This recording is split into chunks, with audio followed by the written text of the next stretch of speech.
Welcome back to the Messy Reformation. My name's Jason Rice. I'm the lead pastor at Faith Community CRC in Beaver Dam, Wisconsin. My co-host is Willie Cronky. He's a member at Pease CRC in Pease, Minnesota. We're just a couple of guys who love the Christian Reformed Church and want to see Reformation happen in our denomination. But we realize that whenever Reformation happens in the history of the church, things get messy. And as we prepare for Synod 2024, things continue to get messy. So we're taking the opportunity to have conversations with pastors throughout the Christian Reformed Church to find out what's going on in our denomination, but also to talk about what Reformation might look like. If you haven't already, take a moment, click subscribe so you don't miss any of our upcoming content. We're dropping episodes every single Sunday evening.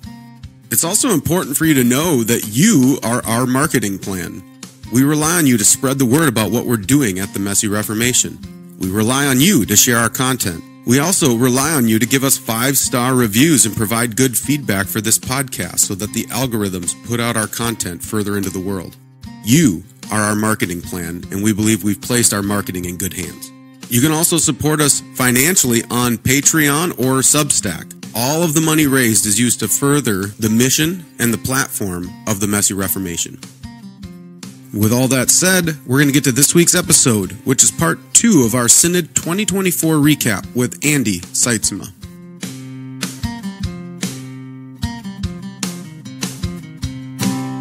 I'd love to hear your thoughts more on that global vision. I've heard a lot of people talk about that, and I don't know if as many people who are listening to this really know what that is. Are you able to kind of explain that a little more fully?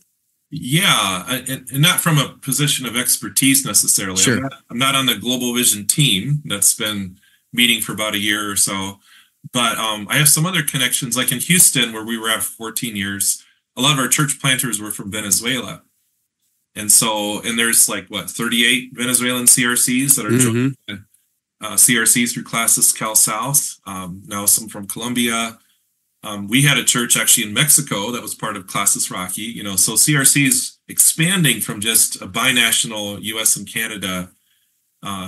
But then I think what's really nice is how they're approaching the global vision, because you could either say one way where you all just join us and we'll be this massive denomination globally, but I think that would kind of dishonor and not have nuance with all the different ecumenical relationships we have with different reformed, bodies like CRC. So we're just one of many. But on the other hand, people want to work with us and we want to work with them. And so I think the framework and the approach, the process they're using with the Global Vision team it's a really good one. I think it's a mature, kind of healthy perspective that says, hey, if we want to work together, let's do that. Maybe it's not like one global denomination, but there's kind of an alliance, a network, we resource, we meet together. So it's developing and emerging. It's also kind of rooted locally and theologically, right? So theologically, we're saying, it's Reformed churches, that are of like mind working together. And now because of the kind of global phenomenon with, like in Texas, we have the Venezuelan connection and the Argentine connection and, others, Filipino connection, it's happening grassroots on the ground that there's all these kind of connections. So I think we're trying to keep in step with the Spirit. That's maybe the image I have. We don't want to run ahead of him and try to control and create something that maybe isn't God honoring, but we're not lagging behind him either. We're saying this is what's happening on the ground and this is what's kind of forming and emerging. So let's talk, let's be intentional. Let's be listening and prayerful and do that together with the different partners and so forth. So, yeah. Yeah, I think it's exciting, right? And it really is the result of one of the things that we've been just seeing we've been seeing it over the last decade, probably in the Christian Reformed Church. But I would say even just very clearly the last few years as we've been talking about some of the hot topic issues, but the global church is looking for a confessional church. Yeah. Right. And so these two things are very connected, right? That was one of the massive themes from this past synod, I would say, is, and I hate saying ethnic minorities, but the global church that's part of the CRC, they were the ones saying, we're not here. This isn't a Dutch church. We are a confessional church. That's why we're here. And the more we kind of double down on that identity and embrace it and love it, and are proud of that, this is who we are. This is what we believe. I think we'll see that growth again happen. I think the nations will keep coming and wanting to join. And I like how you express that. It's not like we're trying to create some big monopoly denomination, but we're just trying to figure out how to work with all these people who want to work with us. And that's a good thing moving forward. Well, it's kind of funny you use the word minorities, but in the global scheme of things, the CRC is now the minority. Yeah. There's other CRC denominations, Reformed denominations, like in Nigeria, that are way bigger than us. And, so in the past, Europe and North America were the senders of missionaries, and we still do that. But now it's very much missions from everywhere to everywhere. Yeah. Whether it's Korean or different countries in Africa or Asia, Latin America. It's really exciting to be, I think, part of God's church in general and part of the CRC and this Reformed, network specifically. Mm-hmm. So. Yeah. All of these different buzzwords, I don't ever really appreciate them, but I remember early on in ministry, right after I entered into ministry and started going back to school, I had a class with a guy from Liberia. He was going to school with me. And I remember asking him like, oh, what do you do? Like, what brought you to the United States? He said, well, I'm a missionary. And I'm like, oh, a missionary to where? The United States. I'm here as a missionary. And I remember like being a young 20-year-old, I'm like, yeah, I guess we need some of those here, don't we? Like, but it just kind of broke my brain because we're not used to being the ones, we kind of like to think of ourselves as, well, we're the good ones. We're the ones who help everybody else, and to have like Liberia sending missionaries to us to evangelize us is, it's a cool thing to think about. Well, here's a little mind twister for you. So right now, where I was in Texas and Houston, about half the churches in Classis Rocky are now in Texas, give or take. And they're actually talking about spinning off a Classis Lone Star. Mm-hmm. So, they're up to 35, 36 churches in Classis. So, wow. They're trying to be prayerful and discern, and is it viable, sustainable? So they're going to take their time and do their homework. And so anyway, I'm really proud of them. But the whole thing is that's the fruit of missionaries from, Venezuela and Argentina and the Philippines and Nigeria and Democratic Republic of Congo and on Mexico. Like they're all coming.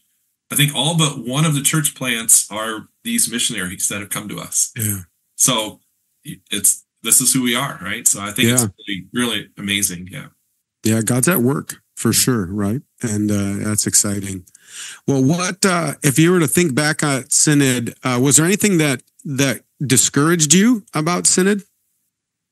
Not really. I mean, I guess 2 years ago, I got home from Synod. I was exhausted, but really grateful, for what happened, how it happened. And then I got on social media. I was like, what are these people talking about? It was like this different event, So I think, and some of that was true this year as well, like post-Synod commentary by people who hadn't been there. Yeah. But I guess you can't control that. You can only share, your experience and what happened. So it's not a huge discouragement, but it's kind of like just something that's there, I guess. So. Yeah. And I think that's really important. It was one of the things that I tried to remind people of this year, because I was gone. I was on my 20th wedding anniversary trip during the beginning of Synod. So I wasn't really paying attention. And I did make the mistake at one point of tuning into social media. And I was like, oh my goodness, what is going on here? And I just felt like, okay, most of you guys have been to Synod before. You know that you don't really know what's going on. And so like just trying to help people, like just keep it. And I just posted, I said, I remember 2022 when I got done with Synod, I made the mistake of opening up social media. And I was like, felt like I got punched in the stomach. I went from being like, wow, we did such good work, to all of a sudden all these people complaining about this little detail and that little detail. And I just think it's important. I've thought about it a lot recently. And I think what it comes down to, like, there's so many people invested in this, right? So many people wanting to see our denomination keep moving in the right direction, in this confessional direction. But when you're not at Synod, you feel helpless. Yeah. You feel like you're not in control. You're not there. You can't speak. You can't do anything. Like the only thing you can do is type on social media, right? And we don't like being in that position, feeling helpless. And it's just like, I think it's a reminder to be, God's at work here. The Spirit's at work here. I had to remind people, like, we know there's really good delegates there. We know we've got really good officers there. We just have to trust them. And they're not going to do everything every little thing we think they should do. And we're going to disagree. But in the long run, I think we can have faith that God's going to work through these people to get the job done and do the work. And we saw that again this year. So I want to keep hammering on that just as a reminder to everybody for future synods, because I'm there too. I'm very invested in this, and I see things and and I want to post, and I'm like, nope, I'm not going to say anything because it doesn't help anything. It just causes the anxiety to rise up amongst everybody else. And so it was good. And a lot of people heard that rebuke, and a couple of people said, hey, sorry, I probably shouldn't have said some of that stuff. They even took some posts down.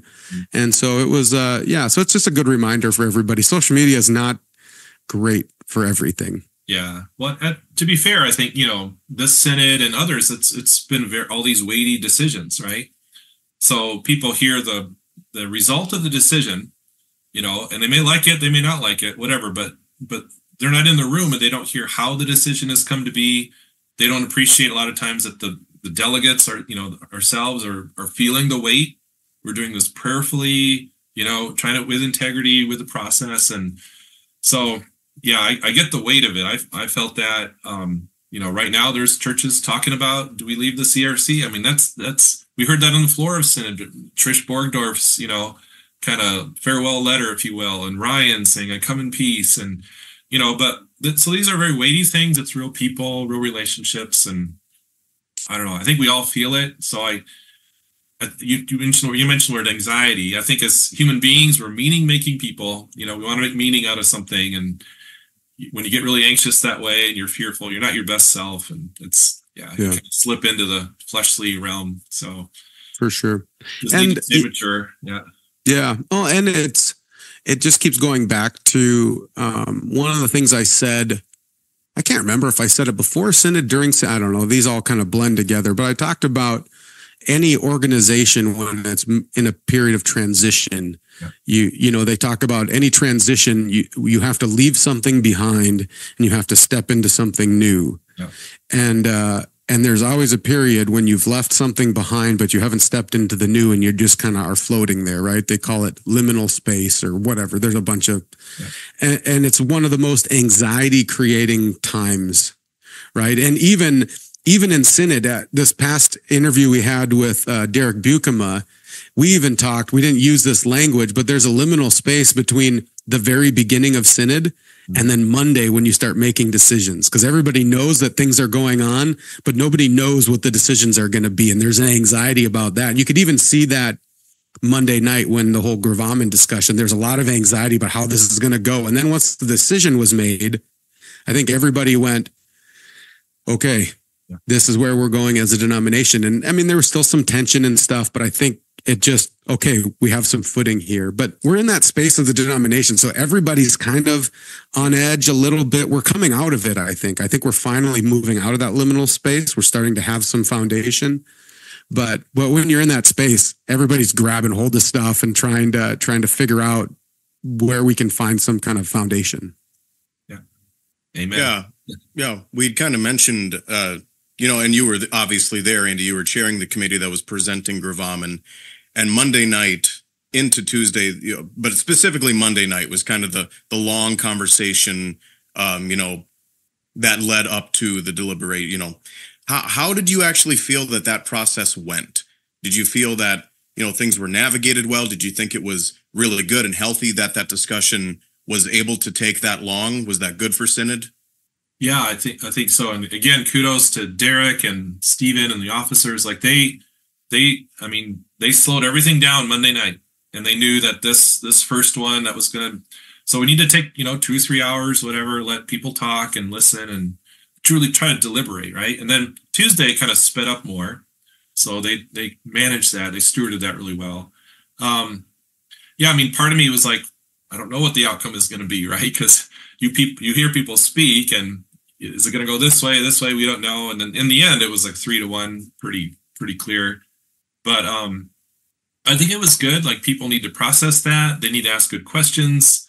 My role as the chair, and then Peter as the reporter, we were trying to, answer questions and help people understand more clearly to make a decision. So sometimes it was on point. Sometimes it was just fears being expressed. Sometimes, they didn't quite understand what was being recommended. So you had to kind of reframe it or restate it. But overall, Willie, to your question, I think it went really well. It was long. Peter and I are standing up there for hours and hours and getting kind of tired and doing a great job. But God was gracious, and I think Synod did a good job of trying to process it and listen, and in the end, the Spirit was leading. So yeah, and I think it seems like, and this is just from my own Synod experience, and I've been there a few times, but I've been one of those Synod nerds watching it for a long time. But the first motion coming out of any any advisory committee seems to be the one that always goes long. Yeah. And I remember being caught off guard my very first Synod, thinking like, oh, nobody's going to really talk to the first point because that's pretty minor. The second point is going to be the big one. And then all of a sudden I looked on the first point, I'm like, whoa, there's 50 people in the queue. Yeah. And I was like, okay, it's the first one's kind of like everybody's going to speak to the issue, and they're and the officers did a good job trying to hold them like, let's speak to the motion at hand, but people still are going on to those other things. And so I just think it was wisdom. People need an opportunity to be able to speak their piece, to try to work through it a little bit.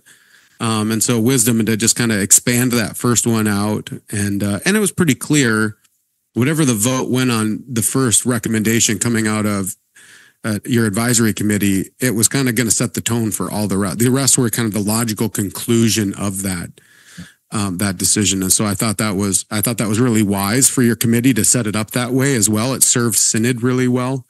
And so, and then the officers kind of rolled with that well. So yeah, it was great. It was really great to watch all that unfold.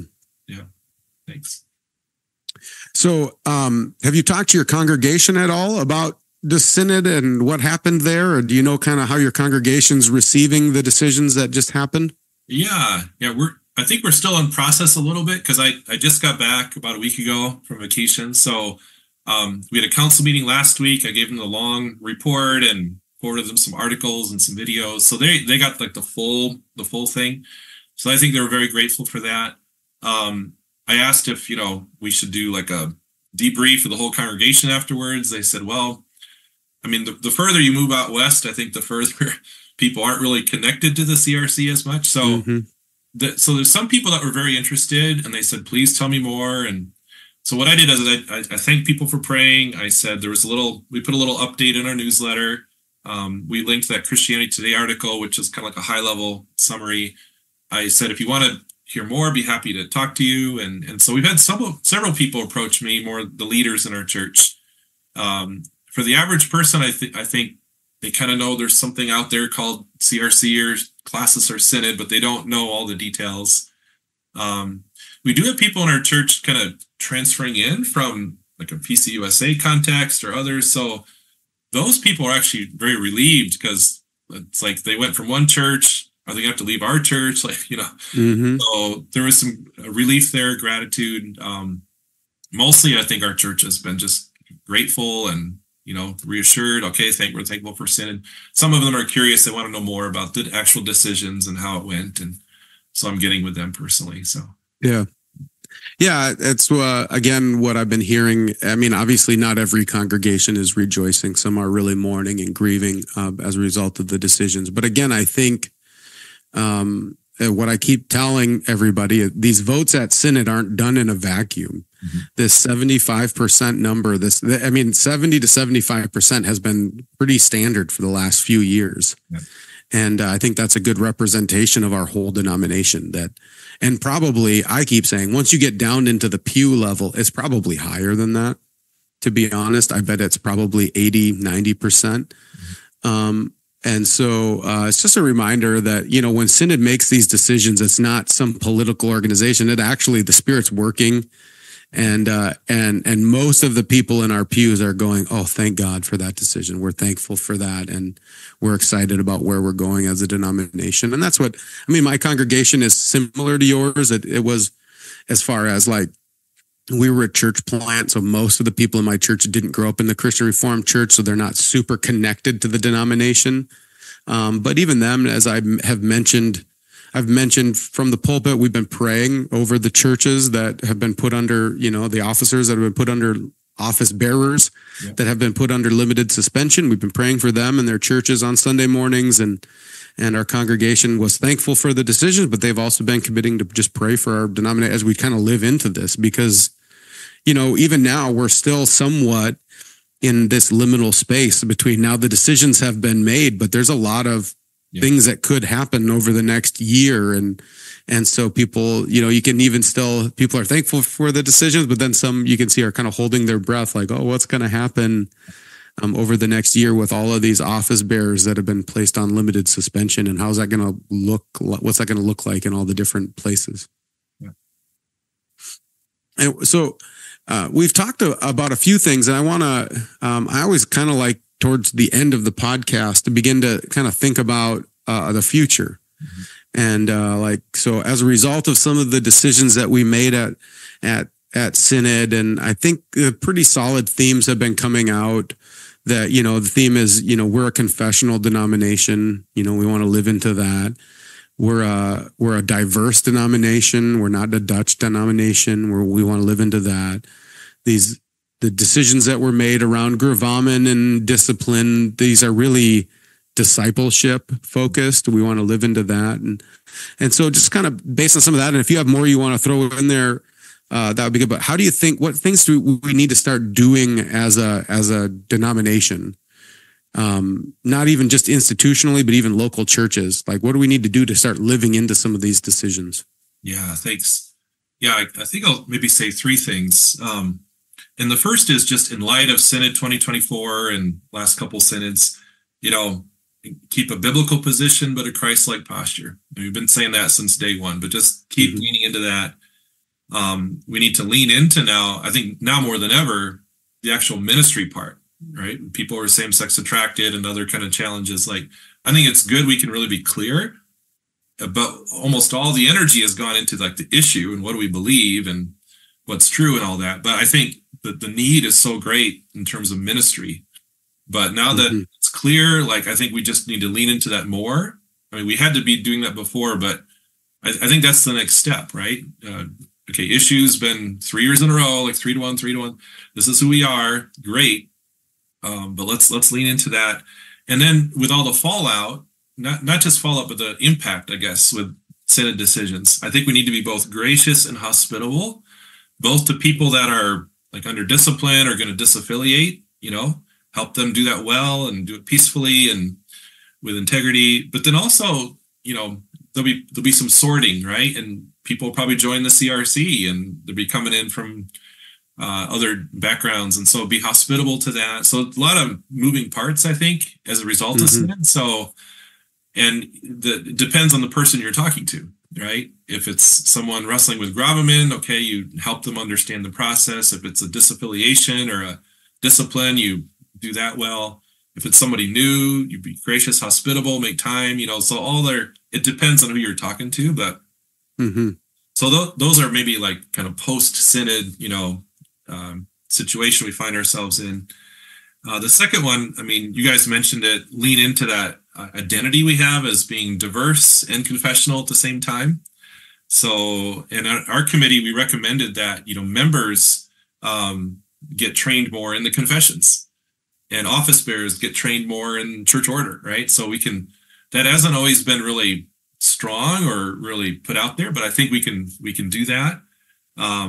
I just have a passion for, training elders, deacons, like on the ground, like that's kind of a weak link too. So could classes collaborate together? Could there be online training that's available, And then kind of related, we mentioned the global vision team, that's kind of part of it. So that's all like looking ahead.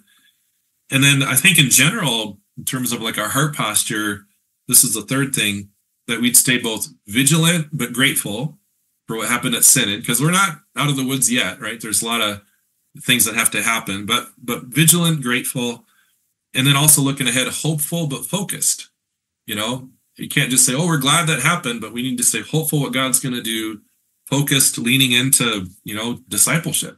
How do we, Scott Vanderplug last year at Synod, here's the challenge, and so how do we turn our denomination around with prayer, with mission, discipleship, evangelism?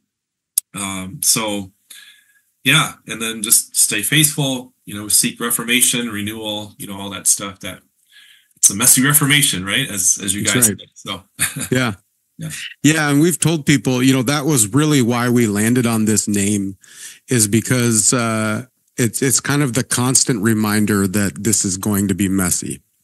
And none of us wants it to be messy, right? There's something in us that gets frustrated every time it gets messy and it's not clean and done. We want it done now and we want it just end and over with. But the reality is it's always messy. Any kind of reformation. And it's even one of the things I've really thought about a lot lately, and I might be writing something soon to kind of get some of those thoughts out there, but there's a strong connection between reformation and sanctification. Right? Sanctification is our theology of renewal, right? And reformation of the soul, right? And so, but we know that our own personal sanctification is very messy, and it's all over the place. And so, the reformation of a whole bunch of people, the sanctification of a group of people in a church, and then a group of a whole denomination is even going to be messier, really. And so we just have to settle in and be patient with that. And it's one of the things I want to touch, because there's a story that I want to share just in regards to sexuality. This is maybe a totally off the topic thing, but I've mentioned on this podcast a few times that there's a guy I've been working with over the last number of years who's been struggling with gender identity stuff, and it's been like a 5-year process. But just recently, talking with him, he said, "Hey, I don't really struggle with that anymore. Like I'm going to live into the man that God has made me to be, and I'm going to work into that." But it was like a 5-year process of slowly walking alongside, pointing him in the right direction, talking. And it wasn't even me. Like I said, I've been walking with him, but it was somebody else who kind of came in and said the right thing at the right moment that flipped a switch and the Spirit used, right? And I tell people, like, that was a 5-year process. That was a long reformation in this man's life, right? And we can all look at that in our own life. And then the same thing's going to be happening for us as a denomination as well. It's going to be a process of slowly kind of turning our hearts and minds back to Christ. What we've been talking about, Andy, how you started this portion of the conversation was boots on the ground ministry. And that's what you've been talking about. That's what Jason was kind of talking about. And I just want to remind people that's what this podcast is also about. I'm really grateful that, Jason and I have been to Synod multiple times. Most of the guests we've had on have been to Synod multiple times. And we've even put out content preparing people for Synod. And we praise and thank God for those opportunities. But what we exist most for is to be a resource for the churches, hopefully not just in the CRCNA, but that's the context that we're in. So these are the churches that we're trying to, equip and, prepare for leadership and live into the ministries that are already at our disposal. So that's kind of what we're all about. And that's just my shout out here. So thank you all. Yeah. Yeah. Hey, man, I couldn't say it better myself. So you guys, thanks. Yeah. And that's one of the things I want to just keep encouraging everyone in. It's one of the things we need to do as we live into this confessional identity, as particularly that identity, is we need to have more people just doing boots on the ground ministry regarding that confessional identity in our churches, and just keep bringing it, taking that recommendation from your committee to do a better job of training our office bearers in those confessions, but also the people in our church too, and just figure out more ways to keep putting the confessions in front of our people, teaching them, training them to be Christian reformed, because that's who we are, and we don't need to be ashamed of that. I think we should be proud of that. That's who we are. That's what we believe, and we want to live into that joyfully and equip our people in that. And so the more content that keeps getting put out to be able to help equip us in that, I think is better. And we're more and more a bottom-up denomination, right? And so if you're in your local church and you're putting out really good content to your people, equipping them in the confessions, let's start sharing that around, and we can do that more and more and more as a denomination. I think that's better than trying to tell Zach King, like, Zach King, give us something good, because he's got a lot on his plate already. And so let's create the stuff, let's spread it around. And as Willie pointed out, one of the things that we've wanted to do as the Messy Reformation is just to give a platform to kind of your local average Joe pastor. And so, if you've got good material, send it to us. And we'll try to do what we can to get that spread around to keep kind of increasing this confessional identity in our denomination. Yeah. And I guess I'll just throw out one thing related to that to end. And that's sort of integration, or having like a holistic perspective. So, Paul says, watch your life and doctrine closely. And both are important. Your doctrine, and we've seen that with Synod the last couple of years. I mean, you guys are talking Messy Reformation, right? And the theology is important, but your life's important. But sometimes there's a temptation to kind of compartmentalize, right? You could be all caught up in the doctrine and the right theology, but how does that play itself out personally, or in the church context, or in mission? Or on the other side, like, it's all practical and mission and leadership and character stuff. It's all great, but and especially in our context with this issue, they're all intertwined. And I think I think God's doing something unique, not unique, but as I take a step back, it's like, okay, there's a crisis, but we're trusting God more. We're becoming, better rooted in the word and theology more, becoming more confessional, never waste a crisis, right? So I don't know. I think that integration with looking at both, right? How does our theology affect our life and ministry? How can our life and ministry, flow out of our theology? And so being less compartmentalized that way. And hopefully as CRC, we're diverse, we're confessional, we're missional, leaning into that. And we do it together when using our different gifts. So, yeah. Amen. Yeah. And I think, I have a pretty strong opinion. I think actually we can't actually separate our life from our doctrine. No. We can't. And so if our life is out of line with our doctrine, it means we don't actually believe what we say we believe, right? And that's so convicting to me, right?